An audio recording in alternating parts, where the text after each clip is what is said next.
Salut tout le monde, bienvenue pour un petit message en vidéo. Pour moi, c'est une journée pluvieuse, sans doute pour vous aussi, pour beaucoup d'entre vous, selon là où vous habitez. Je vous propose de régulièrement venir m'exprimer en improvisant sur la vraie vie. Je vous invite à aller regarder un autre propos que j'ai tenu qui disait on risque de passer à côté de notre vie. Il y a un grand risque à ce qu'on passe à côté de la vie. Effectivement, la vie de la majorité d'entre nous est fausse. Vous pouvez en penser ce que vous voulez, pour moi c'est très clair. Il y a une vraie vie et il y a une fausse vie. Et pour aller à la vraie vie, il faut sortir de la caverne, selon le bon vieux mythe raconté par Platon. Je vous propose donc régulièrement de venir improviser concernant la vraie vie. Et la vraie vie, c'est un calendrier, une temporalité, c'est une évolution euh, à travers le temps dans le cosmos, en fait. Et ce calendrier est en opposition radicale avec le calendrier de la société de mort. Euh, C'est-à-dire que ce qui est à l'ordre du jour dans la société de mort, ça se passe autrement. Il y a autre chose à vivre, il y a autre chose à faire, il y a une autre expérience à vivre dans le cosmos, en fait. Voilà. Et ça s'appelle la vraie vie, c'est-à-dire la vie avec ce qui est vivant, en fait. La société, toutes ces fables de la société, ces institutions, ces villes, ce bitume, cet argent, tous les rapports sociaux de compétition, etc. C'est une fausse vie. Voilà. Donc, je vous propose une série, je vous propose régulièrement, donc ça va s'appeler Improvisation Vraie Vie, et puis régulièrement j'improvise. J'improviserai donc je pense, en me branchant sur le calendrier, mais si j'ai envie de fantasmer, enfin de me projeter à un autre endroit du calendrier, de vous parler de ce qui peut en mars apparaître, ou j'ai envie de parler d'une plante par exemple qui n'est pas là. Là, nous sommes fin août. Cette plante n'est pas là, mais tout à coup, j'ai envie de vous en parler. Je vous en parle. Tout ceci, effectivement, ça prend corps avec ma parole, parce que, de toute façon, je ne suis pas équipé pour vous montrer. En fait, je n'ai pas de caméra de poing, et puis je ne suis pas du tout en place pour faire du montage ou pour vous montrer mille et une choses. Donc, c'est de la parole, et mon but, c'est de vous faire voyager dans la nature, dans le cosmos, avec ma parole, parce que j'ai que ça à ma disposition. Mais effectivement, tout ça prend corps à l'extérieur de cet abri, dans le cœur, dans le gras du cosmos. Tout ce que je vais vous dire prend corps. Voilà. Et si vous voulez donc la vraie vie, si vous voulez, avant de disparaître de la surface de la Terre, passer une année, 10 années, passer des décennies dans la vraie vie, hein. Par rapport à ce thème, je vous conseille un livre, divin de Léon Tolstoï, c'est Marcher pendant que vous avez la lumière, un conte magnifique qui vous dit allez-y, tant que vous avez la lumière, il est encore temps de rejoindre la vraie vie. Nous sommes fin août. C'est un moment pour ramasser plein de graines. Ramasser des graines. Quel plaisir hallucinant que de ramasser des graines. Comment certains peuvent le voir comme une corvée. Ramasser des graines, c'est à chaque seconde constater la bonne nouvelle de la création. C'est constater que la nature nous rend au centuple ce qu'on a mis. On a mis une graine, une seule graine, et la nature elle nous dit tiens, voilà, voilà des milliers et des milliers de graines. Tenez, hop, calendula, calendula. Et ça, c'est un échantillon de ce qu'il y avait sur place, en fait. C'est pour dire de faire une récolte. C'est pour dire de faire une récolte, parce que je voulais planter autre chose. Euh, voilà, vous voyez, et vraiment, j'insiste, c'était un échantillon. Il y avait sur place, je ne sais pas combien de fois, ce que je viens de vous présenter. Voilà le calendula. Tiens, le calendula. Calendula, cette fleur magnifique, ce orange vif, très doux, Il y en a des jaunes aussi. Des amis m'ont chaleureusement donné des graines de calendula jaune et ça y est, c'est parti. Cette année, beaucoup de calendula jaune sur mon terrain et je sais d'avance que l'année prochaine, il y aura du calendula jaune de partout. Il y aura une alternance donc de calendula orange et de calendula jaune. Ça sera magnifique. Le calendula, plante médicinale de premier plan. Je ne rentre pas dans le détail, allez voir. Plante comestible également, même si, euh, même si je ne sais pas si personnellement j'ai pas une petite allergie ou je ne sais pas, parce que quand j'en ai mangé un peu cette année, ça m'a un peu brûlé. Mais normalement, le calendula est une plante totalement comestible. C'est magnifique aussi un geste absolument exquis, c'est d'arracher comme ça une fleur pour saupoudrer les pétales sur un plat, sur une salade, sur un dessert. C'est magnifique. Donc le ramassage des graines, toutes ces graines qui se ramassent différemment, toutes ces graines qui sont toutes différentes euh, de, de, de, de taille, d'aspect, euh, de, de, de texture. Certaines, on ramasse et on a l'impression qu'on a comme une huile sur la peau. D'ailleurs, la graine il paraît, alors moi je la ramasse à main nue, mais il paraît que la graine de panais, en fait, elle, euh, elle provoquerait des petites brûlures, je sais pas. Mais bon, moi je la ramasse à main nue, je ressens pas ce genre de problème.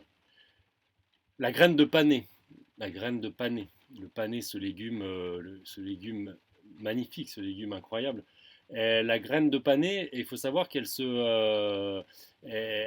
une graine qui a une capacité de conservation la plus basse.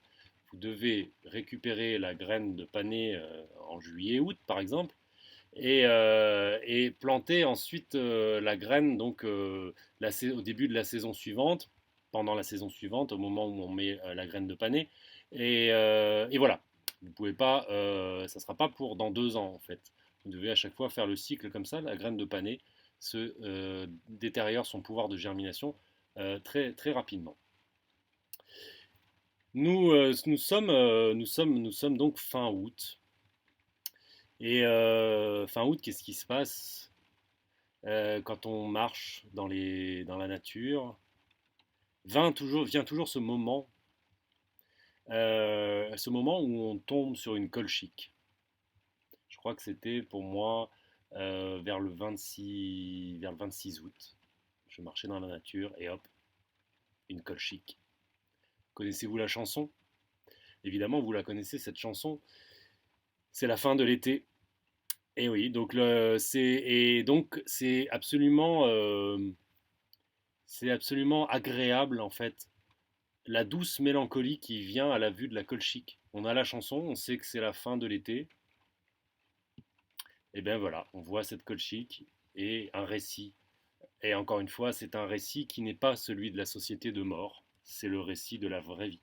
On voit la colchique, une douce mélancolie s'empare de nous, la chanson qui va avec, c'est la fin de l'été. Alors c'est pas tout à fait d'une autre manière la fin de l'été parce qu'on sait que l'été peut avoir tendance à se prolonger très tard, ce qui s'appelle l'été indien. Après, en septembre, octobre, de belles journées très chaudes vont apparaître. Euh, les, les, Effectivement, après, les feuillages vont commencer à jaunir, à se détériorer, mais il y aura toujours, par exemple, des tomates bien rouges sur des pieds de tomates un petit peu plus, beaucoup plus jaunis, de plus en plus secs, mais avec encore des tomates bien rouges dessus.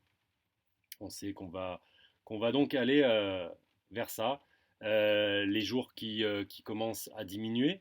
Pour ma part, c'est la diminution de l'électricité, puisque je suis actuellement que sur panneaux solaires. Donc les jours qui déclinent font que j'ai de moins en moins d'électricité et que je vais donc aller vers les ombres de l'hiver plus que tous ceux qui ont de l'électricité en continu. Même si bon, j'aspire à peut-être augmenter, à trouver des moyens quand même pour augmenter mon électricité avec des petites éoliennes, avec peut-être un panneau supplémentaire. Voilà, car effectivement, il faut, c'est pas facile, la gestion des ombres, la gestion des ténèbres qui s'avancent donc jusqu'au solstice d'hiver. Donc fin août, il y a ce basculement. Côté société de mort, il y a cette idée maléfique de la rentrée des classes. On se demande jusqu'à quand la société de mort va faire ce passage qui ne respecte rien de la vie. Euh, Début septembre, j'en parlais je crois, début septembre, il y a au niveau plantation, on peut planter des épinards, on peut continuer de jardiner, de planter certains plantes dites engrais verts, de la veste d'hiver par exemple. Euh, voilà. Et donc il y a énormément de récoltes. Nous sommes fin août. Il y a tout. Il y a toutes les récoltes. Alors des récoltes pour consommer, pour s'alimenter tout de suite. Pour aller, le jardin est un gigantesque garde-manger où dès qu'on veut préparer un repas, il suffit d'aller au jardin, prendre quelque chose. Voilà. Et il y a donc la logique de conservation dans laquelle on peut se mettre, c'est-à-dire on peut aller récolter pour manger sur le moment ou aller récolter pour se dire ben, je vais en faire quelque chose pour l'hiver, pour la suite des jours, pour faire des bocaux. Voilà, par exemple, mettre en bocaux des courgettes. Vous faites une grosse récolte de courgettes. Voilà, le fait de faire classique ratatouille, si on a aussi réussi à cultiver des aubergines. Et on peut mettre en bocaux tout cela dans la perspective de l'hiver. C'est d'ailleurs aussi, ça aussi, ça peut provoquer beaucoup de sentiments, beaucoup d'émotions, de sentiments qu'il faut penser à l'hiver, qu'on ne peut pas juste jouir de l'été éternellement et que l'hiver s'en vient. Moi, j'essaye d'apprendre depuis des années et des années, j'essaye d'apprendre à aimer la pluie, à aimer la neige, à aimer le froid. Et c'est possible, c'est dur, mais on peut y arriver. On peut y arriver. Moi, ce que je préfère avec le froid, mais comme vous tous, surtout si vous êtes des garçons, euh, j'ai pas envie d'abandonner les montagnes et le froid parce que pour moi, ce moment où il y a la neige, la poudreuse et le soleil dans les sapins, dans les épicéas, et si je peux être à ce moment-là avec une belle jeune fille qui a le visage rougi par le froid. Et si je peux être avec cette personne dans quelque chose de tonique, dans quelque chose de sauvage, euh, à la rencontre du sauvage, de cette lutte avec les éléments, avec le froid, avec la neige, c'est pour moi le paradis hivernal. Voilà. Donc, effectivement, il y a le paradis de l'été, euh, où on peut effectivement y adjoindre aussi le sexe opposé, euh, et avec les fleurs, et avec les fruits, et avec le soleil, et avec la chaleur, et avec la peau bronzée, etc. Mais il y a aussi un paradis de l'hiver. Et ce que je vous décris, cette marche avec un homme et une femme dans la neige, euh, il y a bien sûr ce qui vient après. Il y a le poêle à bois, la bonne soupe, les bougies. Il y a tout ça, bien sûr, qui, euh, qui nous place au paradis, en fait. Fin août, donc. Fin août, on arrive, va glisser vers la période donc, de l'automne, avec ses couleurs flamboyantes. Comment faites-vous dans les villes? Oui, vous pouvez apercevoir quelques arbres urbains qui se parent de belles couleurs, mais c'est tellement peu à comparer de quand vous êtes dans la nature où tout autour de vous, tout, le moins de feuillage euh, caduc qui devient flamboyant. C'est pas un arbre, c'est tout votre environnement qui devient de feu, qui se consume et avec des couleurs dans tous les sens, du jaune, du brun, de tous les bruns possibles, tous les rouges possibles. C'est là-haut, j'ai souvent j'ai les charmes Les charmes qui, on a l'impression que leur nom vient de l'automne, avec ce jaune or dont se parent les charmes à l'automne. Toutes les récoltes, donc septembre, octobre, les cucurbitacées, cette récolte joyeuse des cucurbitacées, des courges, des potirons, des potimarrons, des courges butternut, où on constate cette générosité là aussi de la nature qui nous offre comme ça des légumes d'une taille hallucinante pour faire des soupes pendant tout l'hiver, des courges, voilà, et vous récoltez ça, et vous vous dites, et encore une, et encore une, et encore une, oh celle-ci elle est énorme, et vous y allez, et vous rassemblez tout ça, et vous vous dites, merci mon Dieu, merci, merci, gloire à toi, voilà ce que tu m'offres. Et, et voilà aussi ce moment de récolte des courges. Donc on récolte les courges quand le pied devient tout sec, quand le pédoncule, ce qui rattache la courge à la plante, lui-même devient très brun, très cassant. On récolte les courges à ce moment-là. Et on commence à faire de fantastiques soupes. Après août viendra septembre, après septembre viendra octobre.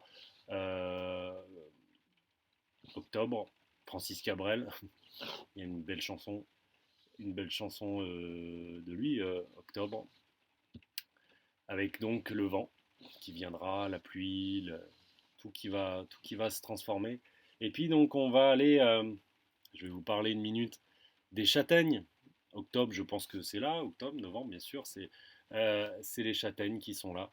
La chasse à la châtaigne, le fait de prendre un gros sac et d'aller dans les bois à la rencontre des châtaigniers que je connais, que j'ai repérés, des châtaigniers qui sont là chaque année. Un châtaignier, ça peut vivre 2000 ans, les amis. 2000 ans. Euh, donc lui, il est là. Il est là, et la floraison du châtaignier. Est-ce que vous qui m'écoutez, alors il y en a sans doute qui sont dans les campagnes, mais je sais pas, je pense qu'il y a énormément d'urbains qui ne connaissent pas la floraison du châtaignier qui intervient au mois de juin, si je ne me trompe pas. La floraison du châtaignier. Une, un feu d'artifice somptueux, c'est d'une beauté incommensurable, la floraison du châtaignier. Donc j'en étais, par contre, après la floraison, il y a la maturation du fruit dans sa bogue. Et puis donc à l'automne, en octobre, fin octobre, il y a les bogues qui vont tomber sur le sol, qui vont s'entrouvrir, libérant les châtaignes. Quelle joie, quelle joie, quelle joie incroyable.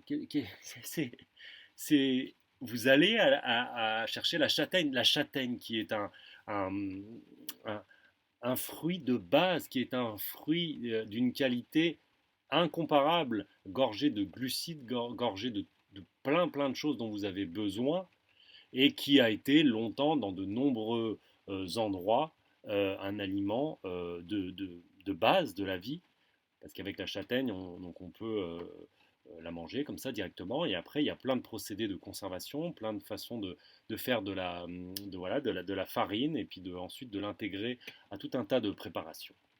Moi, mon plus grand plaisir, c'est d'aller à la châtaigne et puis d'en ramener plein, de constituer un trésor de châtaigne.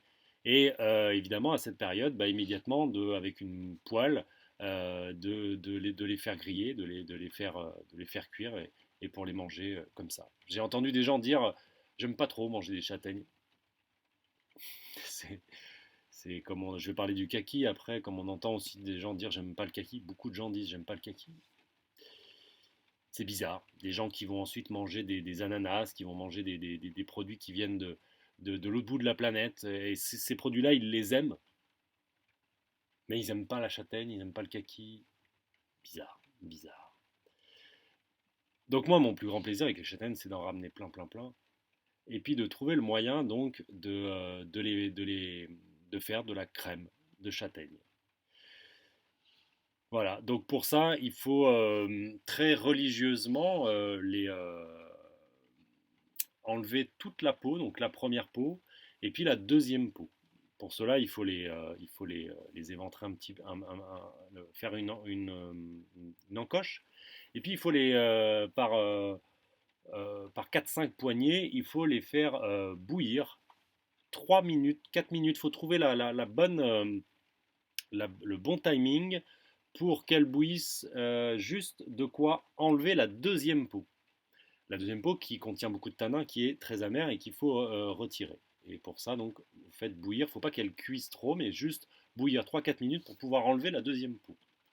Et puis c'est quand elles sont bien bien chaudes là que vous pouvez enlever la deuxième peau. Donc là il y a un petit défi, faut pas se brûler, mais faut pas hésiter à quand même avoir bien bien chaud aux mains pour pouvoir enlever la deuxième peau. Il faut le faire consciencieusement, religieusement, enlever chaque morceau, petit morceau, même dans les fentes. Prenez la pointe d'un bon couteau, d'un bon opinel, pour aller chercher dans les fentes, pour aller chercher toutes les parties de deuxième peau. Voilà. Et là, ça y est, vous avez votre châtaigne, et là, vous allez pouvoir la faire cuire avec du sucre, un peu voilà, comme pour de la confiture. Voilà.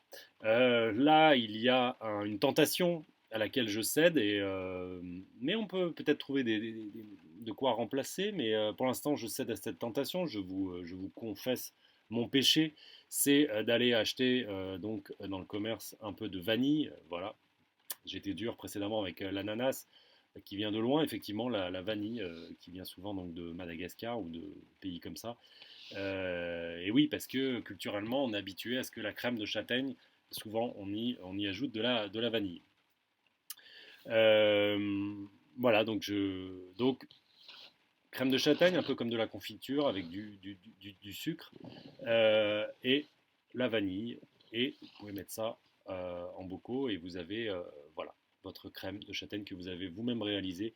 Et là, manger ça avec des amis, offrir ça offrir ça, quel plaisir incommensurable. Les châtaignes. Après octobre, on va se diriger vers novembre. Les feuilles vont vraiment se mettre toutes à tomber. Euh, l'hiver va s'approcher.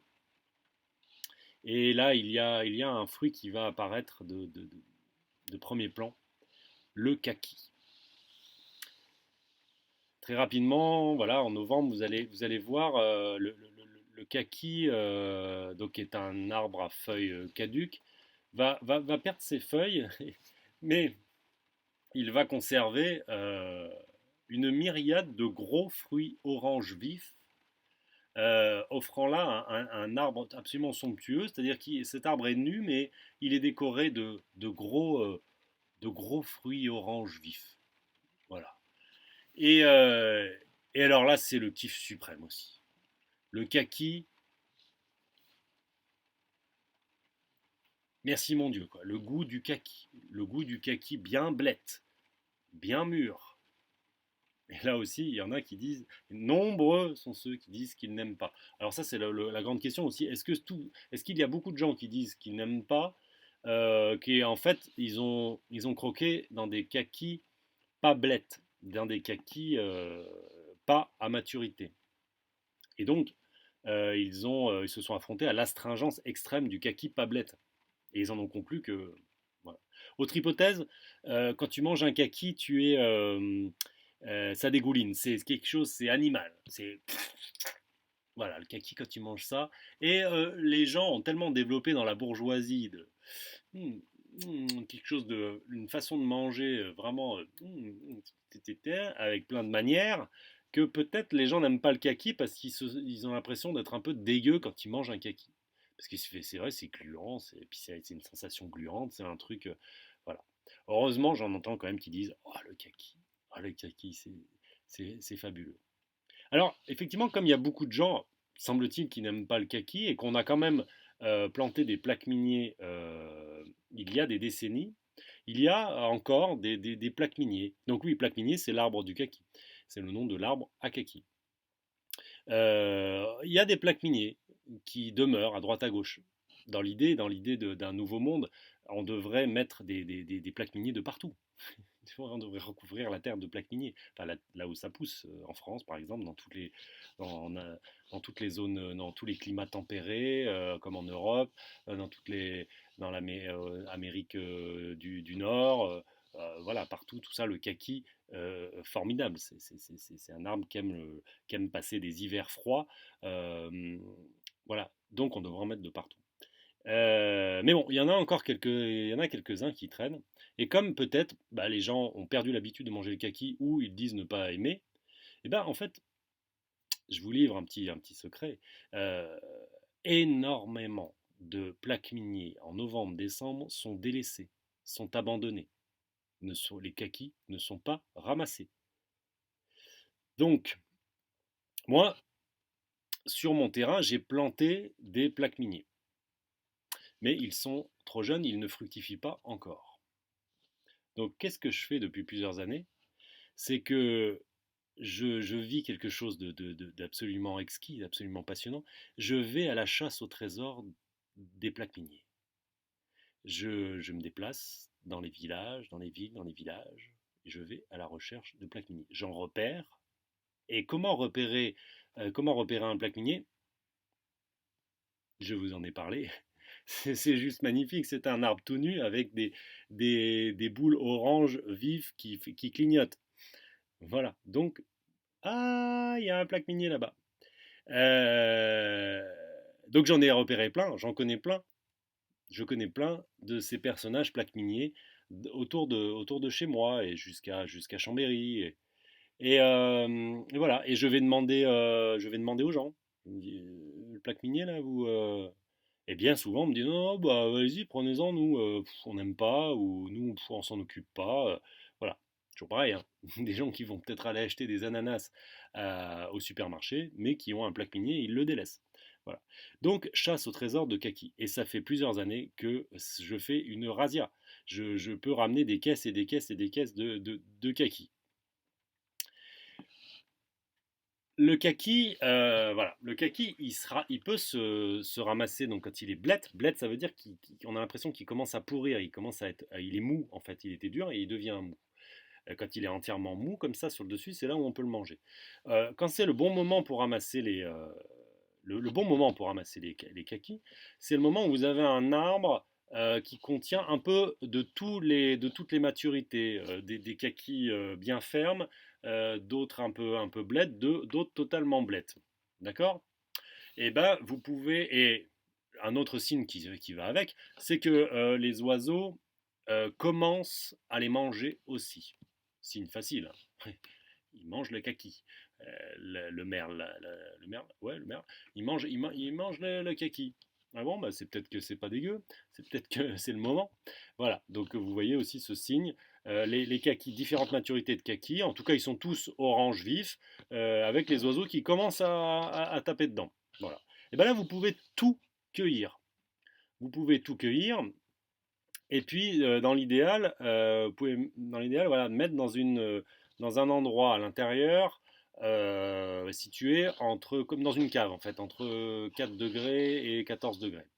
Euh, voilà. Et là, ce que vous allez faire, bah, ça va être d'ailleurs ça aussi, ça fait partie de l'immense plaisir de la chose et de l'immense cadeau de Dieu à votre endroit, c'est que les kakis vont mûrir à différentes vitesses. Comme sur l'arbre, en fait, il y avait différentes maturités, ben, en fait, ça va se poursuivre. Il y en a qui vont devenir blettes rapidement, d'autres un peu plus lentement, et d'autres, voilà. Donc déjà, à partir de là, fabuleux. Vous allez pouvoir étaler le fait de manger des kakis sur des semaines et des semaines. Voilà. Ensuite, effectivement, plus les semaines vont s'avancer, plus ça va s'accélérer, plus il va y avoir un grand nombre de kakis qui vont devenir blettes. Et là, toujours pareil. Là, avec tous ces kakis, vous pouvez offrir autour de vous. Tu veux des kakis? Tu veux des kakis? Tu veux des kakis? Tiens, des kakis, des kakis, des kakis. Et puis après, eh ben, aussi, là, comme d'habitude, au-delà du don, il y a le fait euh, de stocker. Voilà. Donc, les kakis, bah, c'est un fruit. On peut faire des tas de marmelades, de confitures, de choses qui... on peut faire sécher le kaki. Alors, c'est un fruit, donc ça demande un séchage conséquent. Donc là, peut-être avec un système de séchage assez performant pour faire sécher du kaki. Vous pouvez par exemple faire du cuir de kaki. Vous mixez des kakis, des kakis, des kakis, et puis vous étalez cette pâte de kaki dans un séchoir, et là vous obtenez voilà, un cuir de kaki que vous pouvez rouler. Certains font des gâteaux roulés après avec ce cuir de kaki. Voilà. Je vais juste faire une mini pause et je vous retrouve tout de suite, hein. Allez, à tout de suite. Et je viens juste de parler du kaki. J'ai oublié un petit truc dans tout le plaisir qui va avec le kaki. C'est la chasse aux graines de kaki, la chasse aux noyaux de kaki. Fabuleux. C'est un jeu, comme avoir la fève. Euh, C'est-à-dire qu'il y a très peu de noyaux de kaki. Dans mon expérience, c'est comme ça. Je ne sais pas si vous avez une autre expérience, mais dans mon expérience, il y a très peu de noyaux de kaki. Donc en fait, c'est un jeu. Qui va trouver le noyau de kaki? Et c'est très rigolo. Et donc vous allez découvrir à des moments, ah, c'est moi qui ai un noyau. Vous pouvez y ajouter à ce jeu le fait que celui qui trouve le noyau peut recevoir 10 bisous. Voilà, par exemple. Voilà. Et donc vous allez mettre de côté les noyaux de kaki. Oui, je vous retrouve pour continuer cette improvisation vraie vie concernant le calendrier de la vraie vie avec le cosmos qui s'en vient devant nous. Mais je le disais, si j'ai envie de me balader au mois de juin, je le ferai.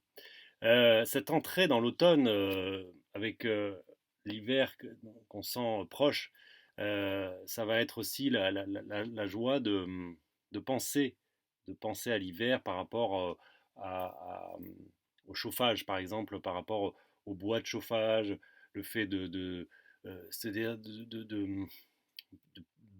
peut-être d'être dans cette logique de bûcheronnage, de fait de fendre du bois, même si c'est pas le bois que vous allez brûler cet hiver parce qu'il sera frais, ça sera pour plus tard, mais ça vous met l'approche de l'hiver vous met dans cette logique bûcheronnage, fendre le bois, et on a là ce plaisir aussi de faire ça peut-être dans les belles journées de l'automne, mais aussi quand les conditions sont un peu plus extrêmes, et on a ce plaisir voilà, de la rusticité,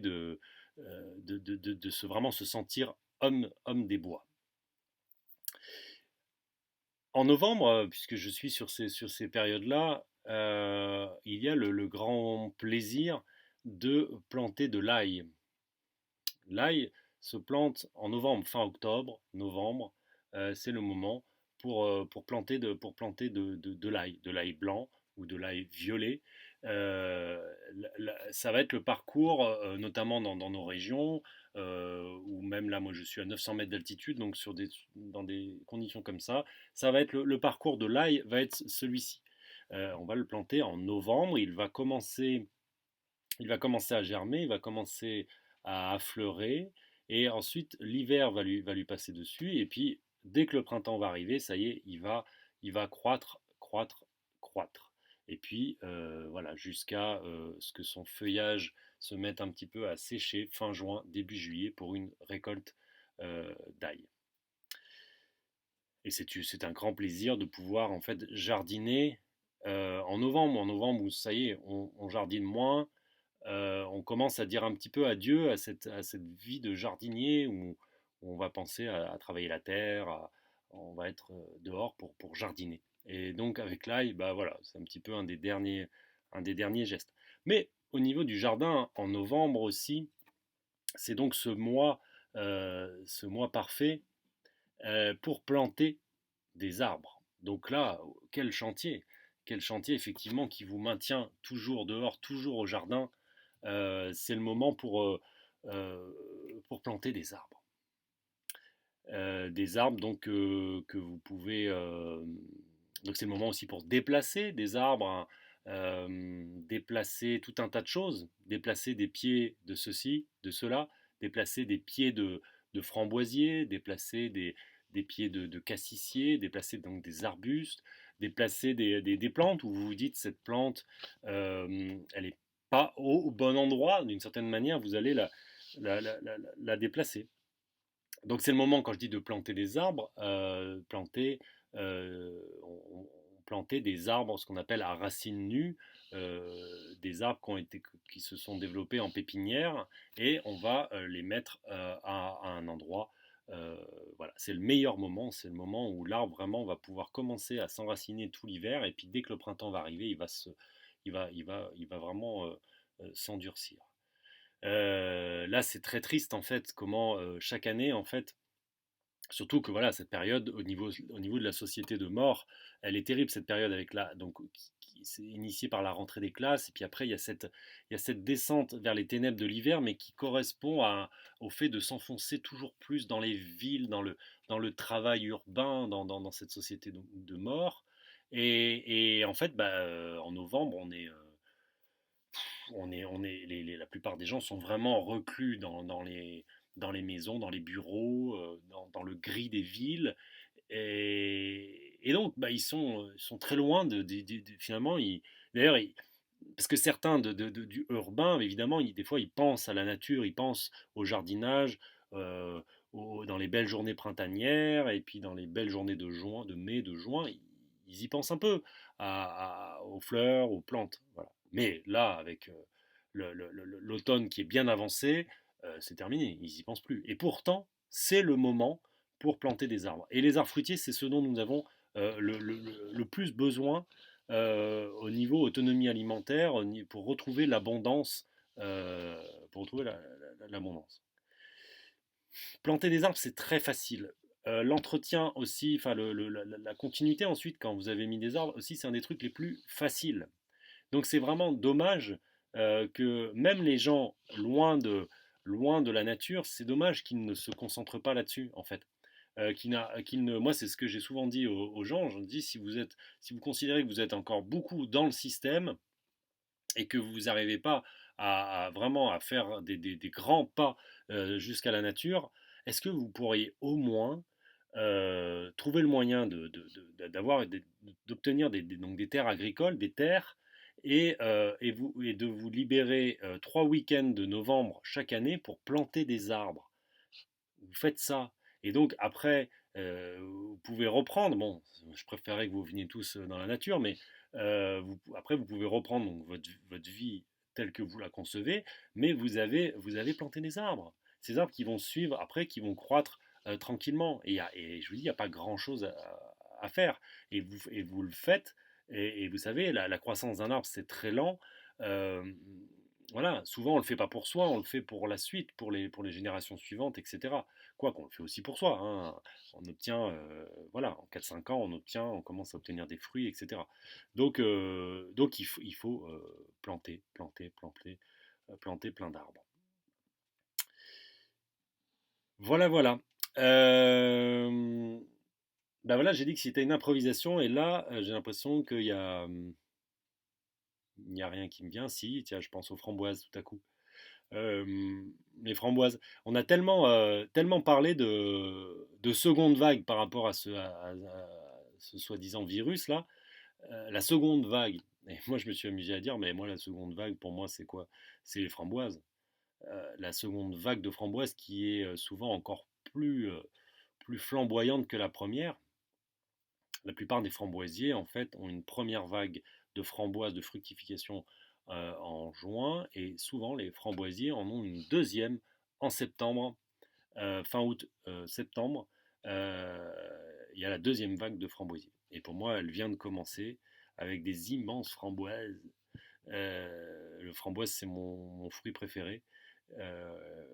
Voilà, donc voilà, là aussi, je disais, bon, j'évoquais la plantation d'épinards qui s'oppose à la rentrée des classes, mais on a aussi ça. On a aussi la deuxième vague des framboises. Donc, on est dans un monde où les gens, au lieu d'aller manger des framboises, en fait, ils rentrent à l'école. Ils rentrent à l'école pour apprendre quoi? Pour apprendre quoi? pour apprendre cette société de mort, travail, argent, feuilles Excel, communication, Internet, informatique, euh, argent, argent, argent, argent. Pour apprendre quoi? Pour apprendre que les orties, ça se mange. Pour apprendre que la deuxième vague de framboises, c'est en septembre. Pour apprendre, euh, là j'ai évoqué le kaki, la châtaigne. euh, pour, euh, pour apprendre ça? Non. Non. Pour apprendre que de la merde, pour apprendre que des mensonges historiques, pour se faire lobotomiser le cerveau, pour se faire formater, conditionner, pour envoyer tout le monde au turbin, pour faire de chaque personne des esclaves et des esclavagistes et des tyrans, hein, pour apprendre l'idée que dans la vie, le but c'est de se construire sa vie, son œuvre, son truc à soi, euh, voilà, avec son fric, sa bagnole, son frigo, voilà ce qu'on apprend. En fait. Voilà. Je referai donc des improvisations et j'ai sans doute, c'est ce qui m'est venu dans la tête, mais essayez d'imaginer qu'en fait c'est qu'une petite portion, que c'est infini, que la nature est généreuse à l'infini, que là, fin août, tiens, la gastache qui me donne ses graines en ce moment, la gastache qui est en train de me donner toutes ses graines, hein, je fais tomber les graines comme ça d'agastache. Voilà, c'est infini, je pourrais vous parler des heures de la nature. Je pourrais vous en parler des heures, c'est infini ce qui arrive là fin août, septembre, octobre, novembre, décembre, janvier, février, c'est infini, je pourrais vous en parler des heures. Et effectivement, il va y avoir cette traversée de l'hiver et on va traverser cet hiver. Et en plus, on va le traverser d'autant plus que dès le début de février, petit frétillement, petit frétillement du printemps dès le début de février. Oh, une prime mère. Une prime verte, c'est comestible les primes vertes. On mange de la prime verte début février. Voilà. Et après va démarrer cette nature début février, mi-février. Ça y est, on est dedans. Voilà. Et puis vers le 20 février, oh, la première pousse d'ail des ours. Un petit peu d'ail sauvage, fin février, et ça y est. L'hiver, même s'il fait froid, même si la neige est là, même si tout semble endormi, on sait la promesse, la bonne nouvelle que ça va repartir pour une nouvelle saison. Cette jeune pousse d'ail des ours me disent tout cela. Et puis ça va très vite, ça va très vite. Elle est comme ça, ma pousse d'ail des ours. Puis hop, tu vis. Puis oh, bah, ma pousse d'ail des ours, elle est. Et puis ça y est, et puis arrive début mars avec les premiers semis, etc. Et puis avec les premiers semis, la sève de bouleau qui se met à monter, 400 litres par jour qui se met à monter dans les bouleaux. Et là, à partir de début mars, vous faites un petit trou dans les bouleaux. Et puis, une dizaine de litres par jour, voire plus, coule des bouleaux. Cette eau protéinée, sucrée, délicieuse, cette eau du paradis qui est là, à portée de main. Moi qui n'ai pas l'eau en plus à demeure, au mois de mars, mon eau, c'est l'eau de bouleau. De l'eau avec laquelle je peux arroser mes semis, de l'eau avec laquelle je peux cuisiner, de l'eau de bouleau qui monte dans l'arbre. Comment, comment, comment c'est possible de ne pas vouloir vivre avec les bouleaux pour ça, pour le mois de mars? Voilà. Voilà, je vais pas donc après je vais arrêter, ça fait une vidéo assez longue. Donc voilà, c'était simplement pour esquisser le début du printemps, puisque je vous ai emmené vers l'automne et qu'il y a l'idée de cette traversée de l'hiver qui, mais c'était pour vous dire, c'était peut-être, voilà, je vais conclure avec ça, hein, tous les gens qui disent que l'hiver est long, l'hiver est rude et long, et c'était pour vous dire non, non, non, parce que en février, il y a les premiers signes et il y a les premiers, il y a de nombreux plaisirs qui apparaissent, hein, le pissenlit qui rapidement est là, tout frais, qu'on peut manger. Voilà. Allez, ben je vous laisse. Est-ce que cette façon de parler, est-ce que vous vous dites, est-ce que ça permet voilà, de vous dire, ça suffit, ça suffit, je veux ça, je veux le paradis, Je le veux et il est là à portée de main, il est là, la porte elle n'est pas fermée, il y a juste à y aller, il y a juste à embrasser la rusticité, à aimer se frotter à la vie, se frotter à la création de Dieu et tout ensuite est offert. Et je veux ce calendrier, je veux ce rapport au temps, je veux avoir accès à tout ça, avoir le temps de porter mon attention dessus. Et pour cela, je dois tuer l'autre calendrier.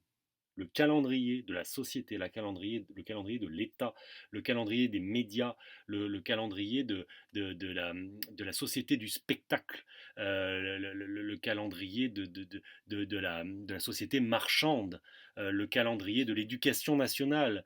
Je dois le tuer, ce calendrier. C'est lui qui assassine l'autre calendrier.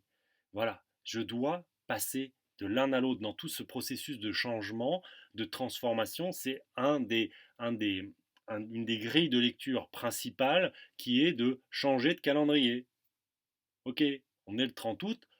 Non, le 30 août, c'est pas la veille de la rentrée des classes. Non, non, non. Le 30 août, je vous en ai dit assez pendant cette vidéo. Vous savez ce que c'est pour moi le 30 août. Est-ce que pour vous, ça peut être pareil? Parce que si pour vous, ça devient pareil, ça y est, on va vers le royaume de Dieu. Il est là. Ok? Est-ce que vous pouvez y croire, bordel de merde, avec moi, avec nous tous, avec les écureuils, avec les crapauds, avec les orvets, avec les canards, avec tout ce monde-là? Pourquoi on ne peut pas y croire tous ensemble? C'est.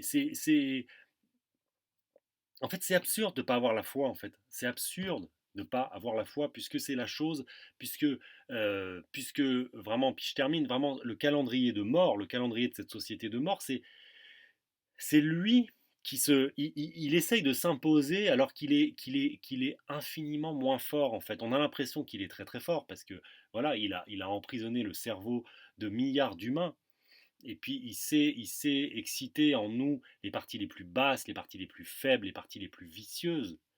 Et puis il essaye comme ça, c'est comme le bitume. C'est la même chose. Ce calendrier, c'est comme du goudron qui recouvre tout. Mais vous savez très bien que vous avez déjà vu ces plantes qui arrivent à se frayer un chemin à travers le bitume. Vous savez très bien que qu'est-ce qui pousse, hein, on dit que les plantes ça pousse. Vous savez très bien que le vrai calendrier, que la vraie vie, elle a déjà gagné. Elle a déjà gagné depuis l'origine et que c'est que on va essayer, nous on essaye avec notre bitume, avec notre société, nos institutions, nos grands bâtiments, notre argent, toute cette vie de merde, on essaye d'assassiner la nature, mais vous savez qu'elle est plus forte, que c'est elle, de toute façon, que c'est la vérité. Voilà. Et que la vérité est là avant, que la vérité, c'est elle qui de toute façon, va gagner, qui gagne déjà à chaque instant. Voilà. Donc, allez-y, allez-y, c'est ouvert, c'est tout droit. Voilà. Allez, rejoignez-moi dans le paradis. Ciao